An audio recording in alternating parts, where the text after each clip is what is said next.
My sister was kind enough to speak today at the service, and I want to thank her again for being with us during Donna's last week.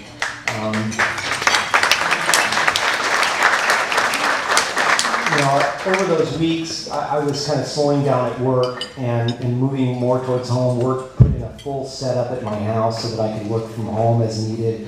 And as Donna was just slowly going down, the 14 to 7 days before she died, I had people there all day in shifts, from 9 to noon, and Molly McCrory and Elza Keat, and a variety of people were coming over and staying with Donna for a few hours at a time. And I was home a lot of the time, but the Friday, the 9 days, 10 days before she died, I got home, and I realized fundamentally I didn't have anybody for the weekend, and I had never needed anybody because I could just kind of do it myself. But she was getting to the point where we needed more help, and so my sister had said, call me when you need me, and so I did. And she lives 4 hours away, and 3 hours and 59 minutes later, she was at the door. And so she was there that week. Our friend Kathy came out from Chicago. I called her on Saturday and said, Donna's going down. I think if you can get her tomorrow, it would be good. And she had a lot of things that were going on in her life that she needed to take care of. So like 22 hours later, she's there at the house. And Donna was still coherent and happy that Kathy was here with us. And that throughout that week, Donna wasn't getting out of bed, so we were changing the diaper, and they were there helping me with those things. And I called Chris and I told him, you can be sure of one thing: your mom is getting care that money cannot buy. And it turned out to be a beautiful week of loving and caring for Donna. So I want to thank them again for being there for me to make sure that I could do for Donna what nobody else could do. So I want to thank them very much. So Abby and Sylvia, I don't know where you are. Where are you? They're back at this table here. Abby and Sylvia work in my office, and they're the ones who really helped put most of this luncheon together. So why don't you guys stand up so we can see your home and tell them applause.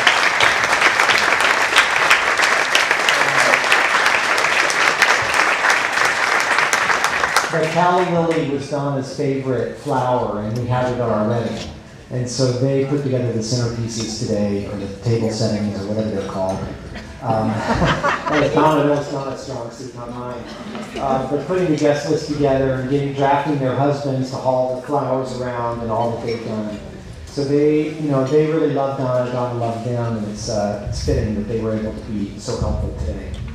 Now let me just say a little bit about our son Chris and Carla. Come on inside here.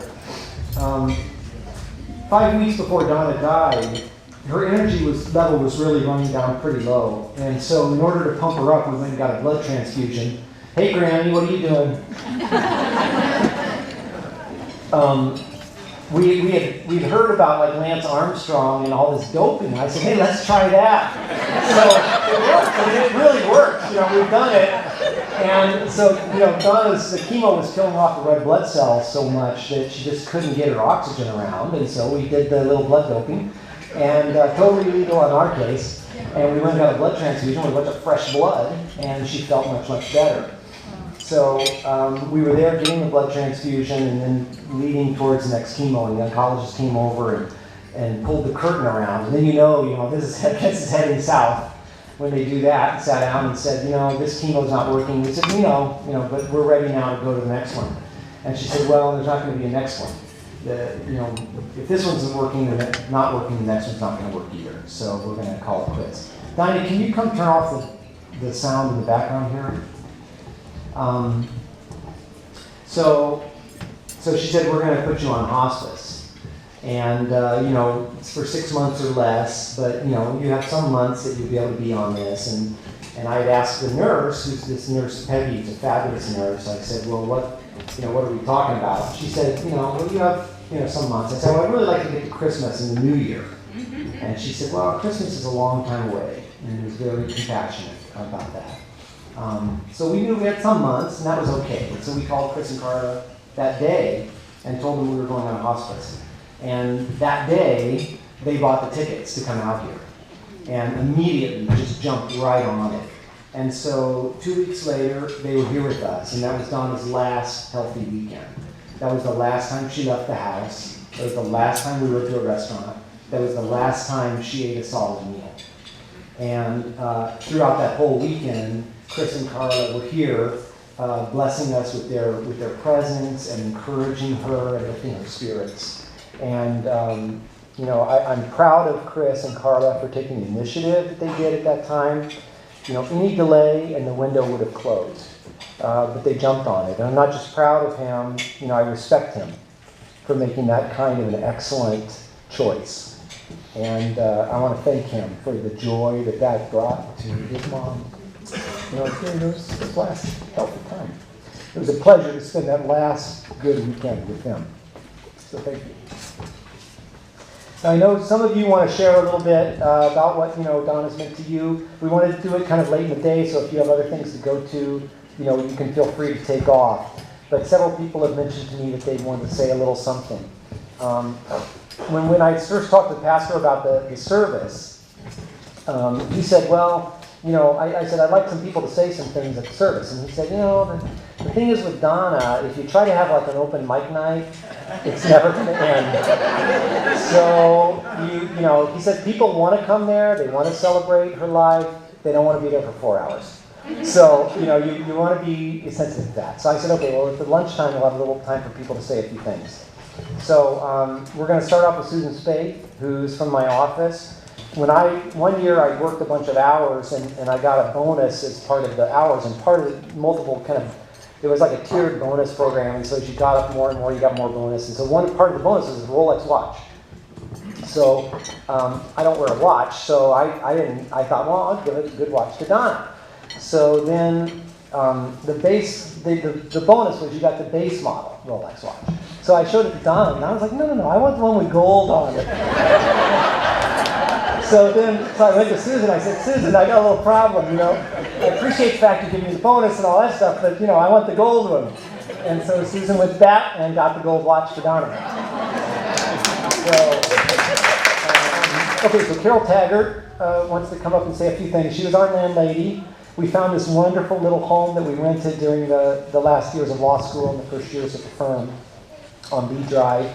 And Donna found that, and Carol was the best landlady ever, and upgrading the house. Like, Donna would just say, I think it'd be nice to have this. And like 2 weeks later, the workers are there doing whatever Donna wanted. And Carol was just fabulous. So I'll start with Susan. Good afternoon, everyone. As Craig mentioned, I had the extraordinary good fortune of going to Craig and Donna's house on September 20th. So just as Donna was taking the turn for the worst for the final time. But the 2 hours I spent there were fabulous. And I got to see a cross-section of the support and the love that went in both directions between Donna and Craig outwardly and the outwardly coming in. One of their pastors and his wife was there when I got there. Family and friends and neighbors came over to both walk the dog and let Craig take a break to go get his hair cut. And then, of course, I was there from work. So you really got a sense of the community that reaches across all aspects of their lives and how they live their lives. And that really showed through. If you haven't read the blog, and you want to see the greater community, the international aspects of their friends and family around the world, it's an amazing thing to read, and I recommend it. When I was speaking with Donna, and she was speaking with her pastor and his wife as well, the other thing that came through remarkably was the peace that Donna felt. The certainty that she was going to her God and that she was peaceful with that outcome, that she felt that she had accomplished good things on earth, and that she and the community and her friends and everyone with her, it was a peaceful event, that she was going in a way that suited her, that she felt at peace with, and she felt supported and loved by her God and her friends and family around her. And we were talking about Craig, and she did ask me if I would speak at her memorial.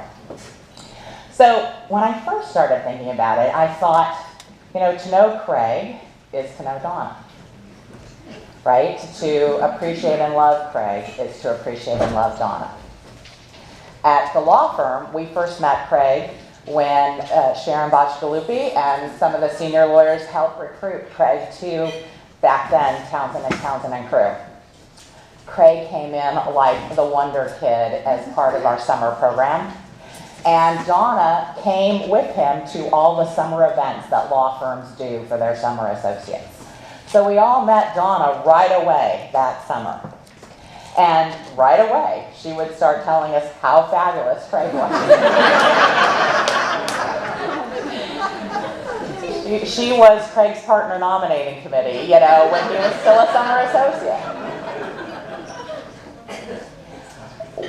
Over the years then, after Craig joined the firm, Craig was with us at various firm events. Donna would be there. Donna would come by our office just randomly and say hello to us, chat in the hallway. Of all those spouses that we got to know Donna among the best. And you really got to know, I figured out then, that we got to know Craig better by knowing Donna. That my original premise, that by knowing Craig, we got to know Donna, was actually only a little bit right. What was more correct is that by knowing Donna, we really got to know Craig.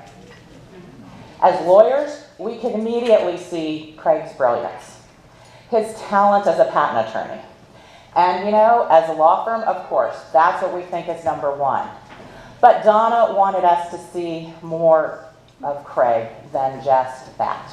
She wanted us to see his compassion, his lovingness and kindness to both her and those around him. His enthusiasm is quite apparent, but she wanted us to know how truly wonderful he was across all aspects of his life. And so, to me, it really became, as you got to know Donna, you really then got to know Craig. The first time I met Donna was around 2002, 2003. I had a little house in Menlo Park that I had advertised for rent. And she had answered that ad. When she came to the house, I saw this lovely, beautiful blonde lady with a friend. And that she was very interested in the house. But she said she wanted her husband to see it. And she started talking about how wonderful her husband was.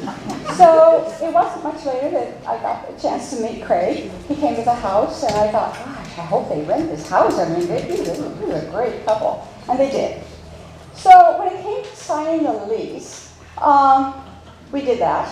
And then Donna said, let's get together. Let's have a dinner or lunch or some wine together. And I said, well, Donna, I never mix business with friends. I don't think that's a good policy. And I don't remember what she said, but she looked very hurt. And something like, I don't know why we can't be friends. So we did become friends. And thank goodness Donna won out on that disagreement. During the time they were there, Donna said, I think this house would look better with new kitchen floors and a new bathroom floor. So I said, okay, Donna, on one condition, and that is that you come and help me choose the floors. Because she had such a good decorator sense. And she chose one of the floors, and it has never been a mistake. What she chose is really, really nice. And then later she said, I think this house would look better with indoor plantation shutters. And I'm the kind of person that usually has to check all the different prices and call different agencies that sell these shutters, but Donna said she had done that, so I said, okay. So I met with Donna at the house, and the lady with the shutter company was there, and we decided on plantation shutters throughout the house.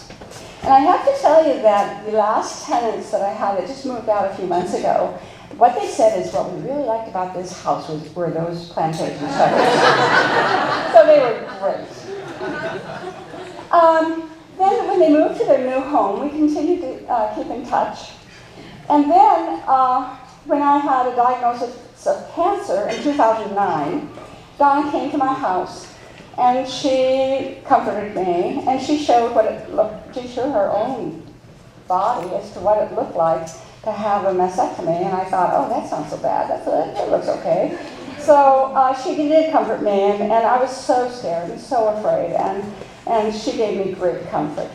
And then later on, she came to the hospital to visit me, and she brought along this little fuzzy ladybug. And she said, if you take the plastic bag out of the ladybug and put it in the microwave, heat it up, and then put it back in the ladybug, and then your feet will become warm. You know, you can put that next to your feet. So she was always so thoughtful, and that was so nice. I really appreciated that visit to the hospital.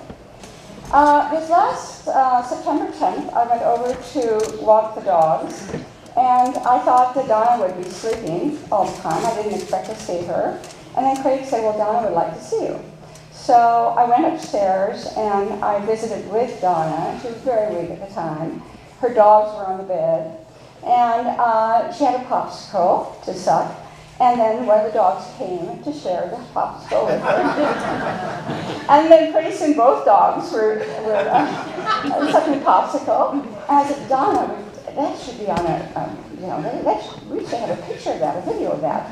And so she weakly reached over for her iPhone and told me how to work the iPhone.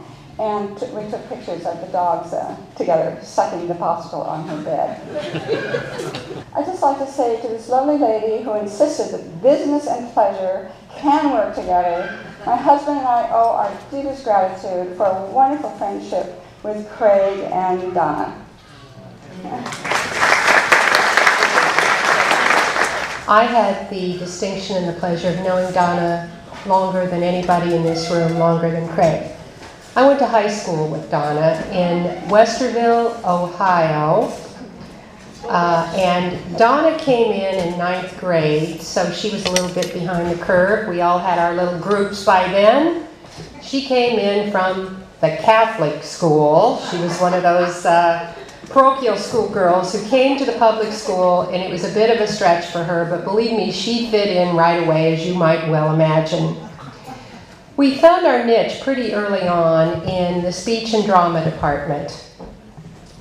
We were budding actresses, and we performed in many shows together. And when we were seniors, there were 3 of us, Donna, myself, and a friend named Ann, who were chosen the 3 top actresses, and we were given the opportunity to direct a one-act play at the end of the year as kind of the culmination of our high school career in speech and drama. I was given the tragedy. It was a man who was sentenced to the electric chair for having killed someone. Long story. My other friend was given just a straight drama. 3 guesses. Donna was given the comedy. And of course she did a fine job. Her father bought a blue Oldsmobile convertible.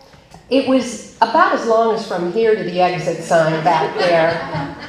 And you could get 12 kids in it, you know. And so I picture Donna up in heaven riding around in that blue convertible, picking up anybody she could pick up to ride along with her and enjoy the trip. I said to a couple people earlier today, if Cyndi Lauper had sung the song Girls Just Want to Have Fun in the 60s, it would have been Donna's theme song. If you wanted to know where the fun was, you asked Donna because she was going to be there. I went to my 25th high school class reunion. Craig's laughing. So 25 years, we were 43, thank you. I'm an English teacher, what do I know? We were 43. Donna comes on the arm of Craig, and there are people saying to me, who is he? Is that her son?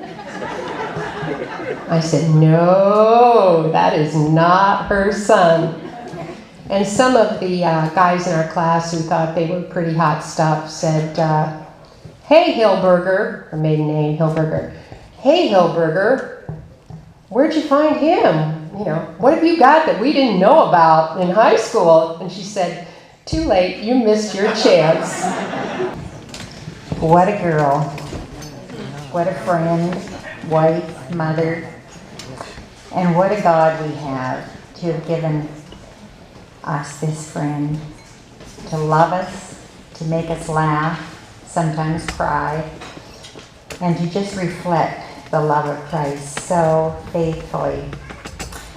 My name is Andrea Douglas, and I first met John in the late 70s in Tokyo, Japan. We were part of the same Bible study. It was led by a navigator missionary named Jean Boardman. Some of you may have heard of her. Living in Tokyo is not for sissies. It was a daunting place to live with little kids, husbands who were often not around because they were at endless receptions. And it seemed we were all going through some fairly tricky situations at the time.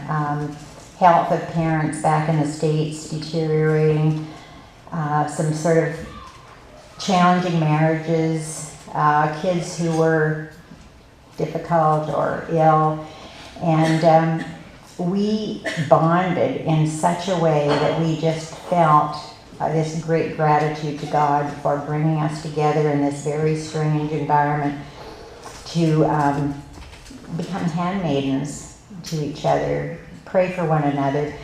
We didn't look to each other to solve our problems, but we each knew who the solver would be, and we would hold each other up in prayer. And the bonding that took place over those few years together lasted for the next 20 years. We gathered at least every second year when we all returned back to the States. And as Craig alluded to, we all across the States, wherever this core group of Wednesday Wonderfuls, as our leader began to call us. We met on Wednesdays, and we were her Wednesday Wonderfuls. And then we often were her Wet Wednesday Wonderfuls, because there was lots of tears. The Kleenex box was always very close. Everyone in this group seemed to have their own little role. There was Anne, the real good organizer. Somebody else was a photographer. Somebody else was the records keeper, how many times we'd met and where we'd met. Donna was the lover and the clown and the one that made us laugh. And just to illustrate that to you, I just have one little story to tell you, and that is we were visiting together at Kazuko's place. Kazuko's here around the corner in Lake Zurich, Illinois. And we'd been out for dinner, and we had come back, and we were settling ourselves in the family room. And Donna, as you know, had the double mastectomy, and it had happened a year or so before. And she had decided not to have reconstructive surgery. She just didn't want to have anything more to do with hospitals at the time. But she was a bit bothered by these things hanging around her neck and that were weighing her down. So the next thing we knew, she reached in, and there's a missile coming across the room, and Donna yelled, "Catch!" And I caught, and it was like a beanbag, and we proceeded to have a game of catch in the family room, and that was Donna. She just made it so light and easy and a blessing to us all that she just shared this so easily and so openly. Well, I still remember the day back when Craig and I were at Stanford together when he said, "I've got someone coming into town that I want you to meet." And it was Donna who was coming for a visit, and Craig was so excited to introduce this woman to his friends. And I had the great honor of being able to meet Donna at that time, just within months of their marriage. And she was such a engaging and warm woman. It was a odd situation because of their age difference, and it struck all of us as unusual. But when you met Donna and you got to know her and you saw just what vivacious personality she had and how much they enjoyed one another's company and how much they matched together, it was just a very special thing. So it wasn't surprising to find that they got married then soon after that. Hi, good afternoon, everyone.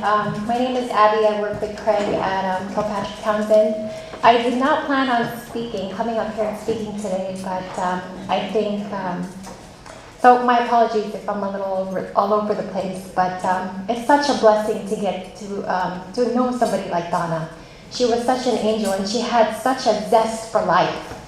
You know, we get so caught up with our everyday routine. You know, you wake up at a certain time, you have to go to work, or you have to do this, that you forget that Donna was the type of person that if you're standing in line at a grocery store and it's a long line, if you're right next to her, you'd be her best friend right when you get to the cashier. And she'd have your number, and she would have invited you over for dinner and wine after, you know, by that Friday, right? Donna touched my heart, touched my family and my heart. So my brother passed away of cancer about 2 years ago. He was only 28 years old.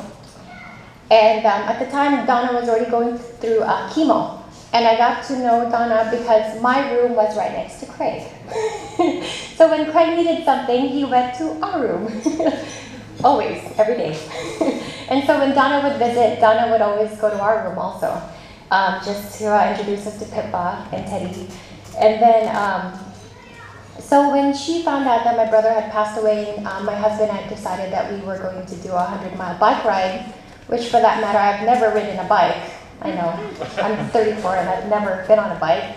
But for me, it was for the Leukemia Lymphoma Society, and it was something that I wanted to do in honor for my brother. By the way, if you ask me again today, I will never do that again. I've never been on the bike ever since, but it was in honor of my brother. Craig and Donna, they drove down to Solvang, and they waited for us. I was in the slowest group. We left at 6 a.m. in the morning. We did not come back till 6:30 at night. And Donna was outside waiting with a glass of wine, of course. But you know, she was going through chemo. She you know, you get tired very easily, but she waited. And she was the first, you know, one of the first faces that I saw, and she was like, "You did it! You know, your brother would be so proud of you." I was praying for you the whole time.